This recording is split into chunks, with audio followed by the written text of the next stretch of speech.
જાળવી રાખશું ને કે જેવું તેવું અમારાથી ગવાય નહીં, લેલાડી લેલે કરે ને ગાયું પોતાનું ગાય, એવું બીજાથી ન બોલાય, કુળ વંતાથી કાનિયા. એવો વખત આવશે તો સ્ટેજથી નીચે ઉતરી જવાની તૈયારી રાખશું, પણ બોલવામાં અમારા સ્તરમાં કોઈ દી નીચે નહીં ઉતરી, તમને ગેરંટી આપી છે.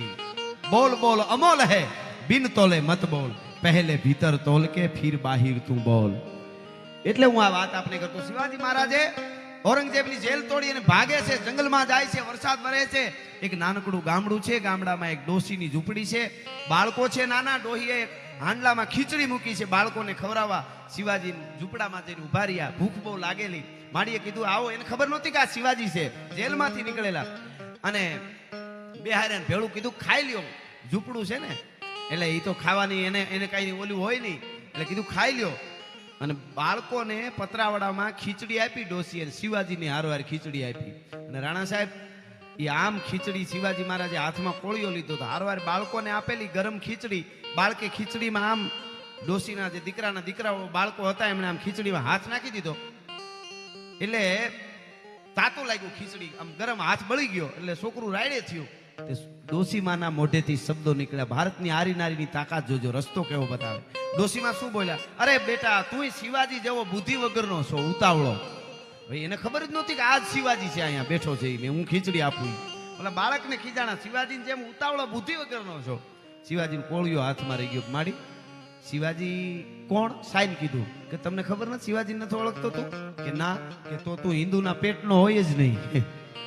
આવું ઓલા ડોશીએ કીધું. ઈ કે જે હોય માડી, પણ શિવાજીની ભૂલ હોય ઈ કયો, શું ઉતાવળ? તો કે ઈ આ મારો છોકરાએ જેમ ખીચડી ગરમમાં હાથ નાખી દીધો એમ શિવાજી ને ખબર નથી પડતી ગરમમાં હાથ નાખે છે, એમાં જેલમાં પુરાઈને પકડાઈ જાય છે. ઠરતું ઠરતું ખાવાનું હોય. અને શિવાજી ઊભો થઈ ગયો, પગે લાગ્યો માડીને, કીધું કે માં હવે ગોરીલા યુદ્ધ કરીને ઔરંગઝેબની ઊંઘ નો હરામ કરી દઉં તો જીજીબાઈ નો જાયો નહીં ભલા માણસ, હવે એવી રીતે મારે યુદ્ધ કરવા. પછી એને ગોરીલા આ દેશની કહેવાનો અર્થ એટલો છે કે આ તાકાત જનેતાઓની છે. બુદ્ધિમાં પણ એક શબ્દ આપી દે અને ભારત વર્ષનું શિવાજી હિન્દુ ધર્મ રક્ષક બની જાય, તાકાત ઈ છે. એટલે એવો એક પ્રસંગ મારે કહું, પછી મારા શબ્દોને વિરામ આપું છું. બરાબર વ્યાસપીઠમાં શોભે. હું તમે આજ રામકથા બેસાડી શકતા હોય, હું તમે આટલા ભેળા થઈને આનંદ કરી શકતા હોય, પ્રસાદ લઈ શકતા હોય, તો એની પાછળ આવી અનેક ઘટનાઓ બની. 10-15 મિનિટનો આ પ્રસંગ ખાસ સાંભળજો. મારા વતી નહીં, સૌરાષ્ટ્રની ધરતીના લોક સાહિત્ય વતી, ગુજરાતની ધરતીના લોક સાહિત્ય વતી મારે સાધુ સંતો બેઠા છે, આપ બધા બેઠા છે, એટલે મારી જે તાસીર છે એવો આ સંતોના ચરણમાં નમન કરીને આ પ્રસંગ હું કહું છું. હાંજનું ટાણું દાદા સોમેશ્વરની આરતી થાય છે, મંદિર તૂટેલું પડ્યું છે. ઘણી વાર મેં આ વાત કરી, પણ જેટલી વાર કરો એટલી વાર આમ લોહી ચડે આપણને, એવું લાગે. એટલા માટે બરાબર સોમનાથની દાદાની આરતી થાય છે, મંદિર તૂટેલું છે. વિષ્ણુનો હાહરો, લક્ષ્મીનો તાક, ચંદ્રનો બાપ, ચૌદરથનો અધિષ્ઠા દરિયો, સમુદ્ર ઘૂઘવાટા કરીને સોમનાથના મંદિરના જેને કહેવાય થપાટું મારે છે, ચરણ પખાડે છે. એવે ટાણે હાંજને ટાણે સોમનાથ દાદાના મંદિરે એક બાઈ આવે છે, આંગળીએ 7 વર્ષનું એક બાળક છે. બાઈ આવી, આરતી લીધી, પગે લાગી બાઈ, દીકરાને આરતી લેવરાવી, દીકરાને પગે લગાડ્યો સોમનાથને, અને પછી બાઈ પાછી વળી. ઝીણું ઝીણું અંધારું થવા માંડાણું એટલે બાઈએ બાળકને કીધું બેટા હાલ પગ ઉપાડ, ઝટ પૂગી જવું છે ઘરે, નકર અંધારું જામી જાય, આપણે રસ્તામાં અંધારું થઈ જાય જવામાં. અને બાઈ હાલતી થઈ માના ઓઢણાનો છેડો પકડી અને બાળકે આમ ખેંચીને ઊભી રાખી દીધી માને. માં ઘરે નથી જવું. કાં ઘરે નથી જવું બેટા? અરે ઉતાવળ છે, અટાણે જીદ ન કરે. કેમ ઘરે નથી જવું? તો ક્યાં જવું? મને મારા બાપ પાસે લઈ જા. હે કે મને મારા બાપ પાસે લઈ જા. કે બેટા ચૂપ થઈ જા, અહીંયા કઈ વાત ન કરે, હું ઘરે જઈને તને બધી વાત કરી. હાલ તો કે નહીં માં. બાળક જીદ કરે છે, માં મને મારા બાપ પાસે લઈ જા. અને માં છે એમ કહે છે કે બેટા એવી જીદ ન કરાય. બહુ બાળક જીદ કરવા માંડ્યો. માં મારી ઉંમર નાની છે પણ તારો દીકરો છું, મને આજ લઈ જા. કારણ એટલું જ હતું, બાળક માને કહે છે કે માં કાયમ હું રમવા જાઉં એટલે બધાય બાળકો મને ખીજવે, ચીડવે ને એમ કે અમારે બધાયને બાપ છે પણ તારે બાપ નથી, તું નબાપો છો. અમારે બાપ છે તો તારે ન હોય, ક્યાં તારો બાપ? તું બાપ વગરનો નબાપો છો, એમ કરીને મેણા મારે. એટલે બાળક કે માં હું ઘરે આવીને તને કહું કે માં બધાય છોકરાને બાપ હોય તો મારે ન હોય, મારો બાપ ક્યાં છે?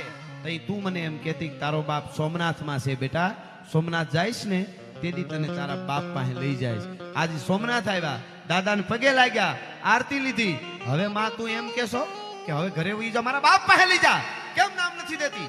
મને મેળા મારે છે ગામના બાળકો, મને એમ કહે છે તું બાપ વગરનો નબાપો છો. બધાયને બાપ હોય, મારે કેમ ન હોય? અને માં તારાથી નામ નથી લેવાય એમ કેમ નથી કહેતી કે મારો બાપ ક્યાં છે? બહુ બાળક જીદ કરવા માંડ્યો ત્યારે માએ એટલું કીધું, બેટા ઓલો મંદિરમાં બેઠો ને ઈ તારો બાપ છે.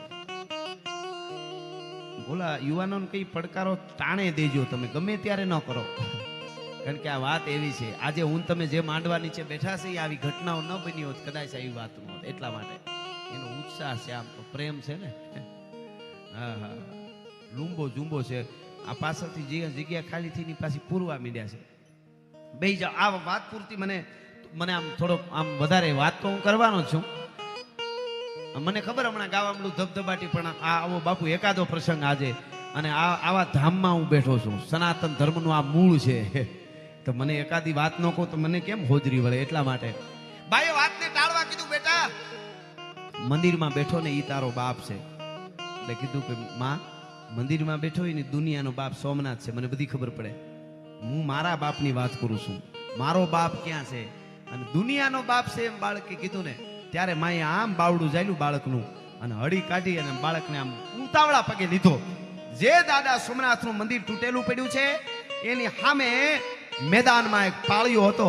એ પાળિયાની પાસે આવીને બાઈ પલોઠી વાળીને બેહી ગઈ, બાજુમાં પોતાના દીકરાને બેહારી દીધો અને એટલું કીધું, બેટા તું એમ કેશો ને કે મારો બાપ કોણ છે? આ બધાય છોકરા ગામના તને કાયમ ખીજવે છે ને કે તું નબાપો છો, તું બાપ વગરનો છો. તો બેટા સાંભળે, હું હવે તને વાત કરું કે તારો બાપ કોણ છે. ઈ બાઈએ બે આહુડા પાડ્યા, એક દીવો કર્યો, પાળિયાને પગે લાગી અને ઈ બાઈ બાળકને વાત કરે છે. ઈ મારે આ નાનકડી વાત આપને કેવી છે. ઈ બાઈ કહે છે કે બેટા સાંભળી લે, તારો બાપ કોણ છે. આ હા હા સાહેબ, આ આપણું ધન છે હો, એટલે હું આ વાત કરું છું. કહે છે કે બેટા સાંભળી લે, તારો બાપ કોણ છે. અને બાઈ કહે છે કે બેટા જાજા વર્ષ નથી થયા, 7-8 વર્ષની વાત છે.